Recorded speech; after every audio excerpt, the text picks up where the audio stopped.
Bismillahirrahmanirrahim. Assalamualaikum warahmatullahi wabarakatuh. Alhamdulillah, wassalatu wassalamu ala rasulillah wa ala alihi wa ashabihi wa man wala ba'd. Alhamdulillah, bersyukur kepada Allah Subhanahu wa taala atas segala limpahan rahmat dan karunia-Nya hingga kesempatan yang mulia ini, yakni kajian terkait dengan adab dan ilmu. Semoga saja kegiatan ini dapat menjadi bekal untuk kita sebagai seorang siswa dan juga sebagai seorang guru dalam menjalankan proses pendidikan yang lebih baik lagi.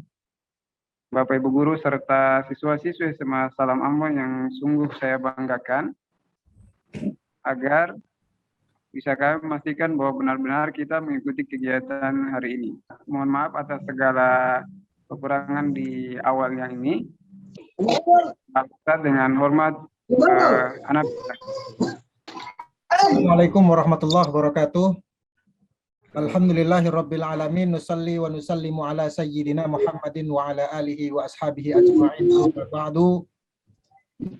Usi nafsi wa iyyakum bitaqwallah faqad fazal muttaqun. Semoga semua apa yang kita niatkan pada sore hari ini menjadi kebaikan kita semuanya insyaallah. Hadirin rahimakumullah, di dalam kitab Ta'limul Muta'allim yang sangat legend itu ya. Kemudian kita mendengar bahwa Imam Syafi'i itu belajar adab selama 20 tahun, baru kemudian beberapa tahun kemudian belajar fikih.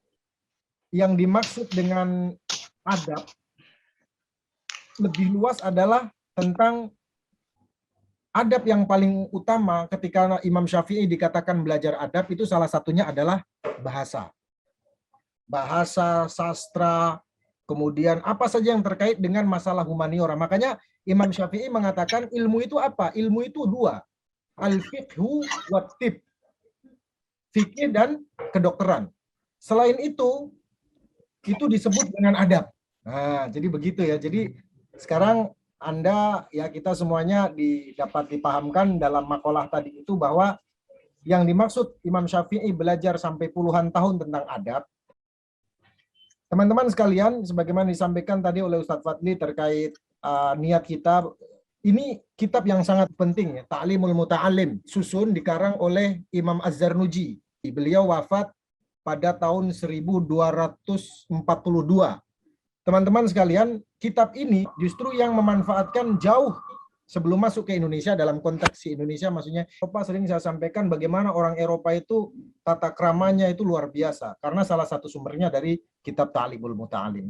Itu sebagai mukadimah kita niatkan insya Allah. Ini pasal pertama. Sebelumnya ini ada penjelasan tentang mukadimah, pentahqiq, tashih dan lain sebagainya, itu banyak sekali, ada hampir kurang lebih 70 halaman. Kita langsung saja saya baca ya, faslun. Faslun itu artinya pasal. Makanya bahasa Indonesia pasal itu ya dari bahasa Arab faslun tadi itu. Yang saya share ini screen share, kelihatan sudah ya? Faslun yakni fasal fi mahiyatil ilmi wal fiqhi wa fadlihi. Keutamaan ilmu, yaitu ilmu fikih dan tentang pengertian ilmu. Kalau ilmu menurut kita selama ini adalah yaitu pengetahuan yang tersusun, sistematis dan dapat dijelaskan berdasarkan dengan dalil. Itu yang kita pelajari di kampus. Qala, berkata Rasulullah Shallallahu alaihi wasallam, talabul ilmi, menuntut ilmu, faridatun, adalah wajib ala kulli muslimin, semua muslim, orang muslim. Wa muslimat ini tambahan saja. Itu i'lam, ketahuilah, bi annahu, bahwa sesungguhnya la yuftaradu ala kulli muslimin talabu kullu ilmin. Nah, begitu. Tidak diwajibkan bagi semua umat Islam untuk menuntut semua ilmu, tidak. Wa inna ma yuftaradu alaihi talabu ilmil hal kama yuqal. Akan tetapi yang dimaksud di sini adalah ya ada istilah nanti yang namanya ilmul hal. Ilmu dalam hal menerangkan bertingkah laku. Nah, ini poinnya ini. Bertingkah laku atau bermuamalah dengan sesama manusia. Ini yang paling utama. Bagaimana kemudian rata-rata sekolah yang elit itu mengutamakan masalah ilmul hal ini. Ilmu bagaimana kita berinteraksi. Ada buku Skill with People. Mungkin ada di antara Anda yang pernah mendengar atau membaca ya, Skill with People. Yakni keterampilan dalam hal kita berhubungan dengan orang lain. Ini ilmu yang sangat-sangat penting. paling utama. Kenapa? Dari sinilah sumber kita mendapatkan berbagai ilmu. Seperti itu. Ini tentang adab sebenarnya. Kalau Anda sotoy, sok tahu dengan ini, misalkan baru tahu judulnya aja langsung merasa tahu semuanya. Ini adab dalam hal ilmu sangat tidak bermanfaat ya, sangat menghalangi kita untuk mendapatkan ilmu. Paragraf selanjutnya ya, wa afdalul ilmi ilmul hal. Ya. Dan ilmu yang paling utama itu adalah ilmul hal. Jangan mempermasalahkan kok ada istilah baru ilmul hal. Bukan istilah baru. Nah, ilmu ini yang kemudian teori-teori yang ada di dalam kitab ini yang digunakan orang Eropa, orang Barat, kemudian istilahnya dirubah. Tadi kayak saya nulis di status Facebook tadi yang saya bagikan, kan banyak tuh parenting kita hari ini di antara para guru pasti pernah dengar katanya jangan mengatakan jangan ke anak-anak, itu nggak boleh mengatakan jangan. Lah ini dalam Al-Quran tuh banyak sekali fi'il nahi atau larangan-larangan dari Allah. La taqrabuz zina, la taqtulun nafsal lati haramallah. Semuanya dengan arti jangan. Nah terus kemudian kenapa ada datang orang membawa metode parenting katanya kalau jangan itu tidak bagus untuk anak-anak. Tidak bagusnya di apa coba? Dan kita ikut saja, kita telan mentah-mentah aja karena datangnya dari barat, inferior kita. Diintimidasi sedikit saja takut. Atau mungkin ada sifatnya jarang sekali karena memang nomenklaturnya, nama istilahnya sudah dirubah, ya kan? Diwajibkan kepada setiap muslim talabu ilmil hal, untuk menuntut ilmil hal, maksudnya sebagaimana dikatakan wa afdalul ilmi ilmul hal. Yang paling utama dari ilmu adalah ilmul hal. Kalau perlu dihafalkan. Afdalul ilmi ilmul hal, afdalul amal hifdzul hal. Sebaik-baik ilmu adalah ilmul hal dan sebaik-baik perbuatan itu adalah hifdzul hal, itu adalah menjaga perilaku. Wa yaftaradu 'alal muslimi talabu ma yaqa'u lahu fi halihi, dan diwajibkan untuk setiap muslim mencari apa saja yang akan bermanfaat langsung bagi keadaan dirinya. Fi ayyi halin kana, dalam kondisi apapun. Fa innahu la budda, maka sungguh harus sekali. Maka dengan demikian harus untuk apa? Ya, untuk menegakkan sholat. Contoh begini ya, orang tahu fikih sholat wajib, tapi dia tidak mengetahui ilmul hal tentang sholat.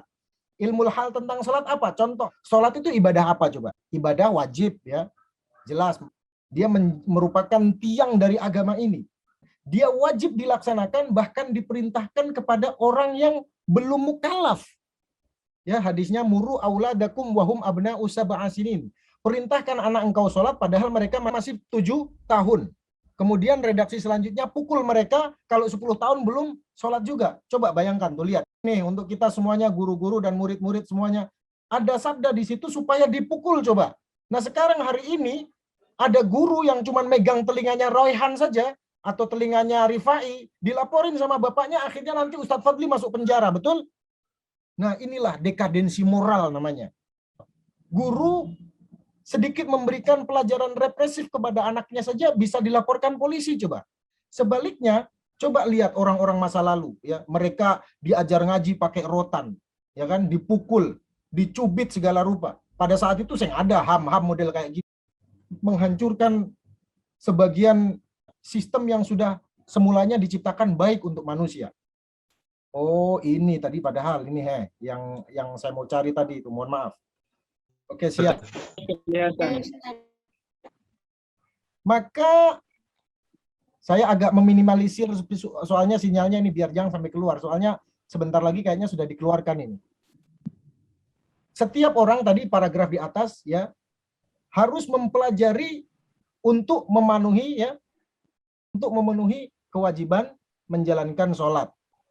Wa yajibu alaihi biqadri ma yuaddi bihil wajib, dan dia harus berupaya ya mengerjakan untuk memenuhi kewajiban tersebut, karena sesuatu yang menjadi perantara untuk melakukan kewajiban maka mempelajari wasilah perantara tersebut hukumnya wajib. Kan ada kaidahnya itu, ma yatimu bihil wajib fahwal wajib, kaidah fikihnya.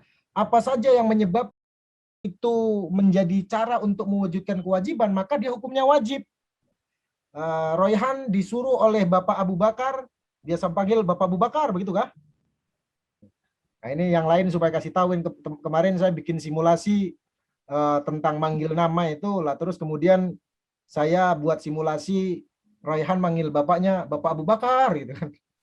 Atau Nadira manggil abahnya Abi Ahmad gitu. Itu ya, itu kemarin ya.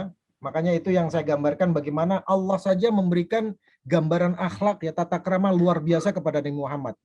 Ya kan? Satu-satunya nabi yang Allah tidak pernah memanggil nama Rasulullah ketika memanggil beliau. Berbeda dengan ayat wama Muhammadun illa rasul, itu bukan dalam rangka Allah memanggil Nabi Muhammad, tapi menyebutkan ya nama Nabi Muhammad dalam kalimat positif. Tapi sebaliknya untuk nabi-nabi yang lain itu dipanggilnya ya Adam, ya Idris, ya Isa, ya Yahya, ya Dawud, ya Musa, ya Isa. Tapi khusus untuk Nabi Muhammad, ya ayyuhan nabiyyu, wahai nabi. Ya, Masya Allah. Baik, lanjut ya. Transaksi jual beli dalam proses penjualan ketika dia berdagang. Ini semuanya ini adalah ilmu hal yang dimaksud tadi, teman-teman, ya.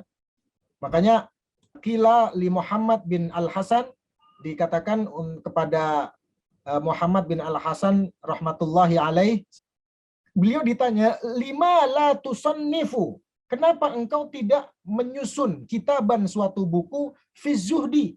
Beliau menjawab, sonnaftu kitaban, sebuah buku fil buyu', dalam hal tentang jual beli. Yakni apa itu yang dimaksud beliau adalah dikatakan zuhud ialah az-zahidu mayyahtaziru wal makruhat wat tijarat. Bahwa yang dimaksud tentang beliau membuat buku itu adalah beliau dimaksud dengan zuhud adalah orang yang menjaga diri dari hal-hal yang syubhat dan tidak jelas. Ini penting, teman-teman. Mulai hari ini antum jangan berpikir tentang zuhud dengan istilah yang salah. Singkatnya begini saya sampaikan. Orang kaya itu bisa paling zuhud. Sebaliknya, orang miskin bisa paling apa istilahnya? Kebalikan dari zuhud itu apa? Bisa paling rakus. Ya, ada kisahnya, singkat cerita. Ya tinggal 10 menit lagi nih. Ada seorang murid, dia setelah bertahun-tahun belajar sama gurunya di kampung ini. Gurunya di kampung itu dia punya kambing, miara kambing, cari rumput, pokoknya hidup sangat sederhana. Nah, satu kali teman-teman, si murid tersebut disuruh oleh gurunya supaya ke kota. Kamu ke kota, temuin guru saya. Ya. Teman-teman, singkat cerita sampai di kota, perjalanan 3 hari 3 malam dari tempat dia. Sampai di sana, dia lewat tempat tadi itu. Dia tanya, Pak, rumahnya siapa namanya? Lupa saya. Nah, kalau nggak salah Ibrahim bin Adam atau siapa ya, mungkin kalau salah, tapi yang pasti tokohnya benar-benar ada. Itu di sebelah mana gitu? Atau siapa ya yang sufi sangat kaya itu? Intinya begitulah. Akhirnya dikasih tahu orang, oh sudah lewat Pak, di sana itu ya. Anto pengrumah yang di sebelah sana itu. Yang mana? Pokoknya di sana nanti kalau ada rumah paling besar, ada satpam paling banyak, ada auto mercy, ada pokoknya ada auto. Nah, itu sudah Anto pengrumah sudah. Dalam hati mikirnya masa iya gitu. Dia sampai ke tempat itu dan masuk, di situ ada polisi, ada satpam. Bayangkan begitu ya, jangan bayangkan di masa itu. Di depannya itu ada pokoknya mobil-mobil mewah. Cuman rumahnya luar biasa. Dia masuk tuh dia pun kaki tenggelam dalam, ulama sehebat Anda kok kayak gini ini gitu kan. Singkat cerita beberapa hari di situ justru akhirnya apa? Suruh pulang, sudah cukup di Beta Puruma, sekarang balik lagi ke. Dia membayangkan gurunya yang di kota ini mungkin lebih zuhud, ya kan lebih miskin. Padahal malah begitu faktanya, padahal orang yang paling kaya di kota itu, di tempat itu. Gurumu yang di kampung sana jangan terlalu pikir dunia. Sampai di sana disampaikan, Antua berpesan jangan terlalu pikir dunia katanya. Antua menangis. Apa yang dijelaskan? Kamu kita ini cuman piara kambing apa dan segala rupa, tidak mikir dunia. Biar saya miskin, tapi saya justru karena saya miskin ini, saya terlalu memikirkan dunia. Tapi sebaliknya guru saya yang sudah kaya raya, punya aset triliunan, dia tidak tergantung sedikit pun hatinya dengan apa yang dia miliki. Dan itulah kira-kira makna daripada zuhud. Hadirin rahimakumullah, banyak yang sangat menarik untuk kemudian kita pelajari, kita baca dari kitab ini, ya. Cuman waktunya lah yang terpaksa. Mohon maaf karena tadi ada kendala teknis sehingga Zoom-nya pun terbatas. Begitu, jadi Silakan, sampai di sini ada yang mau disampaikan sebaik kemudian mungkin kritikan atau pertanyaan. Kritik itu kritik aja, tanpa solusi pun tidak masalah. Itulah kritik. Silakan. Nanti kita lanjutkan pekan depan. Kalau pekan depan tidak bisa, ya pekan depannya lagi dan seterusnya. Yang pasti kita insya Allah istiqomah. Ya, silakan jika ada yang mau disampaikan terkait dengan penyampaian hari ini tentang penyampaian taklimul muta'alim, adab-adab dalam menurut ini. Silakan Bapak. Ini sifatnya masih mukodimah ya. Insya Allah nanti pekan depan dengan persiapan Ibu mantap, mudah-mudahan lebih rapi lagi. Setuju ya?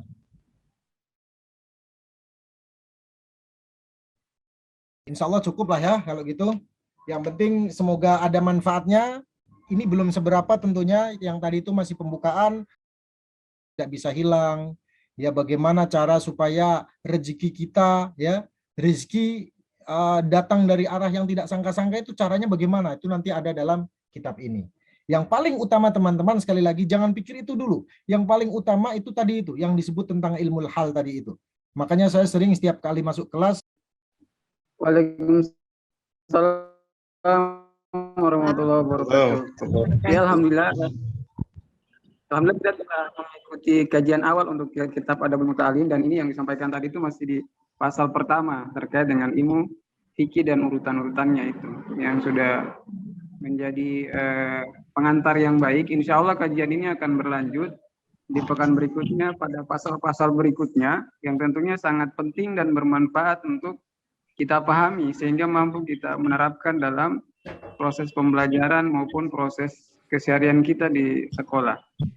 Demikian, kami mohon maaf karena acara hari ini tidak berjalan sebagaimana yang kami rencanakan, mulai dari waktu kemudian beberapa kendala teknis sehingga tidak berjalan, termasuk urutan-urutan acara seperti tilawah yang sudah diamanahkan kepada Ananda Rizal yang Lera, tapi tidak berjalan. Insya Allah kami usahakan maksimal pada kegiatan-kegiatan